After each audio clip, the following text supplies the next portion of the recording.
Salut le YouTube Game, comment c'est que tu vas bien? Aujourd'hui, on va parler de Rémi Segler. Et là, je vais te dire un truc déjà, j'ai vu la vidéo hier. Regarde-moi ça. Allez, go. Oh, là, on peut clairement dire que... là, c'est pas de la rigolade, là. Moi, je peux que t'inciter à aller voir cette vidéo du père Segler, parce que franchement... Eh ben, ça envoie du lourd. Alors qu'on aime ou qu'on n'aime pas le livescope, c'est vrai qu'il y a des gens qui adorent le livescope, qui ne pêchent qu'avec le livescope depuis que cette technologie est sortie. Alors moi, c'est pas vraiment mon cas. C'est pas vraiment mon cas. Si, je pêche beaucoup sharpshooting, mais entre-temps, là, j'ai vendu mon bateau, j'attends mon nouveau bateau, donc du coup, je peux plus pêcher sharpshooting. Mais en fait, je suis assez d'accord sur les propos qu'il dit. À un moment, il va dire ça.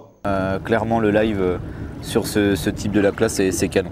Qu'on ne peut pas pêcher ces grands lacs sans le livescope. Alors c'est pas vrai, tu peux pêcher en pélagique en 2D aussi, hein, ça le fait, hein. Il y a des gens qui le font. Regarde le silure, tu peux le pêcher en 2D en pélagique, entre deux eaux, hein, et ça fait des années qu'on pêche comme ça, le silure au plomb teaser et en 2D, hein, ça marche. Mais il faut bien avouer que c'est plus compliqué quand même. Le livescope ouvre une autre opportunité.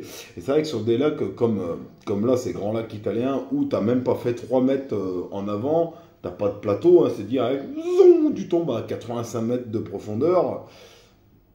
Tu comprends bien que tu ne vas pas pêcher dans 10 mètres de profondeur. Si à peine tu as fait 2 mètres de profondeur, boum, tu es déjà à 80 mètres, quoi. Et là, le livescope, ça devient très intéressant. Et là, on voit clairement, regardez, je vais vous mettre une partie, regardez-moi ces cendres de malade. La taille du truc. Là, on est clairement sur du gros pâté. Regardez, encore un autre. C'est un truc de malade. Ils sont surdimensionnés, ces machins. Alors, je sais que Rémi, je crois que c'est avec Sylvain Legendre, il avait fait une vidéo l'année passée où il s'était fait chasser, je crois, par les gardes, j'allais dire les gardes-côtes, on va dire les gardes-côtes italiens, parce qu'apparemment, en Italie, ça marcherait pas comme en France. Alors, s'il y en a qui connaissent plus que moi là, sur le sujet, je vous invite à écrire.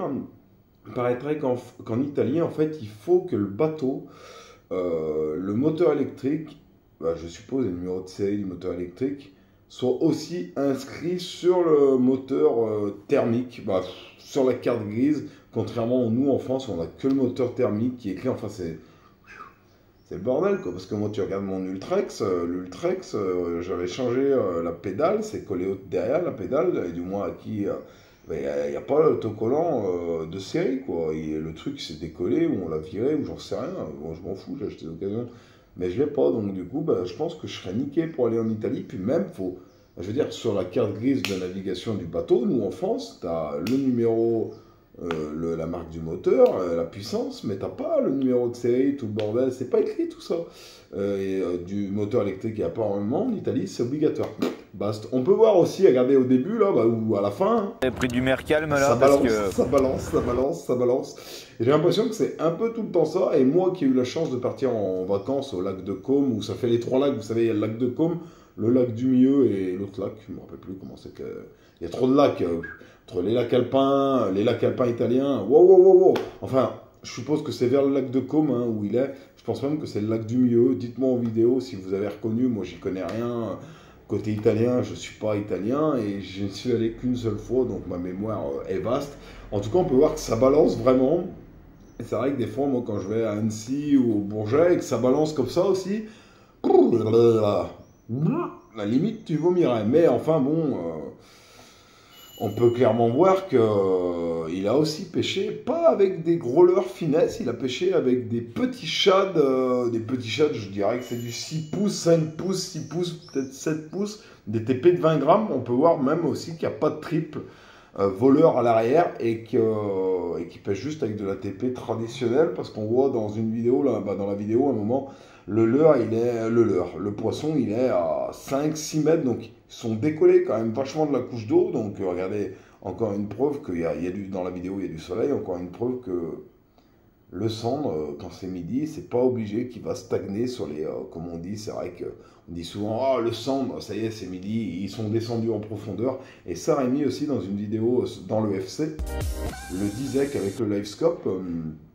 ben, il avait clairement vu des comportements qui ne s'attendaient pas avec le cendre, et c'est cool. Et c'est vrai que le père Segler, si j'ai la chance de grandir sur YouTube, et là je vais recevoir le Nitro, le Z17, et c'est un mec que j'aimerais bien emmener, tu vois, à titre sympa, tu vois, comme ça, j'aimerais vraiment emmener, mais je pense qu'il a autre chose à faire que pêcher avec Fat Fromage, tu vois. Mais parce qu'il a l'air d'une sympathie, ce bonhomme.